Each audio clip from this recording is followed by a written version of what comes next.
Hey, it's Paul. I thought instead of doing written thoughts, I would do a video and actually let you see my pretty face on camera, which I always told myself I'd never do, but I kind of just don't want to write my thoughts. I kind of want to express myself. Forgive me if I ramble a little bit. Um, I thought the show from LA was a mixed bag of a go home show for SummerSlam. I think they did a good enough job that if you were excited, you were a little bit more excited. But if you're just not feeling it right now with the product or the booking, then it was fine. Um, we started the night with the Brock Lesnar weigh-in segment. I thought it got the point across, but it felt odd. It didn't feel necessary. I think you were kind of putting a hat on a hat, but you needed a segment to kind of express to the audience that probably hasn't been paying attention the last few weeks what the story was. I thought the video package where the Hell in a Cell was omniscient, talking about Brock Lesnar and everything was a little weird, but they did what they needed to do here. Then we get the really good match between Alpha Academy and the Vision. I think they're continuing to make Maxine Dupree the bitch. And for a character that was just there a few years ago to where she is now, I think they've done the right thing here. And I'm very interested to see once Otis comes back because that injury angle looked gnarly. Um, if we're gonna get the union between Chad Gable and Alpha Academy to fight the Vision, because it'll be interesting to see if that happens. Um, After that, we got a hype video for Raquel versus Soul for the Intercontinental title. There was one thing that bugged me about that.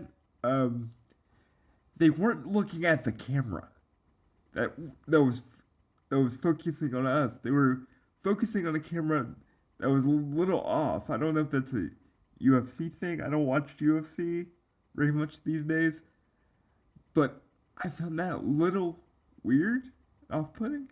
Uh, anyway, we move on to I think it was Rusev versus Javon Evans. I think that was a solid little match. I think they found something with Rusev and Ethan Page that at least gives them something to do. Um, then, of course, we get the Joe Hendry Danhausen thing, and I thought it was Elias when the initial stroke happened. I don't know why we had to do that to get to um, Judgment Day, like stopping him. I don't know why it took so long either. Uh, but we're getting human monies on a pole match. Uh, SummerSlam Sunday. So that should be a little bit of fun. I love that we're doing these old gimmicks with Danhausen. He's the right character for it. Um, yeah, I just thought this segment was overall weird. I love Danhausen. I love Joe Hendry. I just don't. I, I just don't think it was a necessary thing. I think you could add Danhausen and Joe Hendry come out and throw T-shirts, and then you could have done the attack because it just took too long. I will say the song's kind of stuck in my head now. As much as I initially hated it, it's kind of stuck there. We go to the Raquel Rodriguez. Uh, Actually, we get to Rey Mysterio, Ethan Page. Like I said, this match was fine. Um, I think Ethan and Rusev make a good squad. I think Ray's subbing it for Dragon Lee, who got injured. So I'm sure we're gonna get a Javon Ray tag team at some point, which is totally fine. I'm down with that. Um, we then get the excellent Intercontinental title match with Raquel and Soul. A lot of interference to protect the babyface here. Raquel gets her first singles title on the main roster. Of course, she was in a NXT champion before and NXT tag team champion, as well as women's tag team champion. So I'm happy for Raquel. For a woman her size, that woman can bump, and she is innovative as all hell. So because her progression since the Mae Young Classic, since I first saw her as Reina Gonzalez, is night and day. Congratulations to Raquel. Soul will live to fight another day. In fact, this might be the pathway to Soul versus Liv Morgan. So, yeah, that will be interesting to see where that goes from here. And we get the final segment with Roman Reigns, Seth Rollins. And I'm going to be honest here, I've been lukewarm for this whole thing. Like, I appreciate all the packages that are doing to recap the history of these two, try to build it as this monumental thing of ages. But I'm just not feeling it because I don't think it was the right time to pull the trigger unless Rollins has has indicated to management that we have to pull the trigger now, or he's in the middle of negotiations and he's not going to renew, or something. I don't know why you had to pull the trigger now, given where Seth Rollins was after the Braun Breaker feud. It didn't feel like the right spot to pull the trigger, but here we are. I thought the segment was a little all over the place.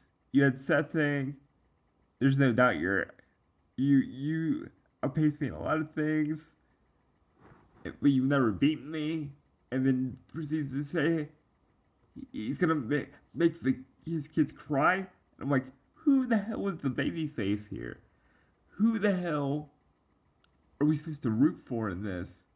Because Roman is saying he's going to rule WWE again, and Seth is kind of being a dick. So I'm not sure. And I thought the ending visual of Roman Reigns down gives some doubt that Seth might win. I don't think Seth will win, but I think it does give some doubt, which I do appreciate. But I don't know where these two go from here. They've hinted that Seth will fight Jacob and join the cause of Solo, LA, and Hobbs. I'm not sure if that'll be the case. Maybe Seth's gonna go away for a while, even though he just came back from injury. I don't know. Like I said, I think this weekend is set up to be a really good 2-night event. It is stacked. I would be surprised if both nights of SummerSlam don't go 4 hours. I'm just not. I think it's gonna be a good night. I just don't know where you go from here, and where you book to get to something that will sustain you as a company, because it feels like we're hot shotting a lot of stuff because the pressure is on to sell tickets. I don't know, but I think, like I said, I think it'll be a fun weekend. I really hope that everybody's safe and everybody has a good time. We will see. Talk to you later.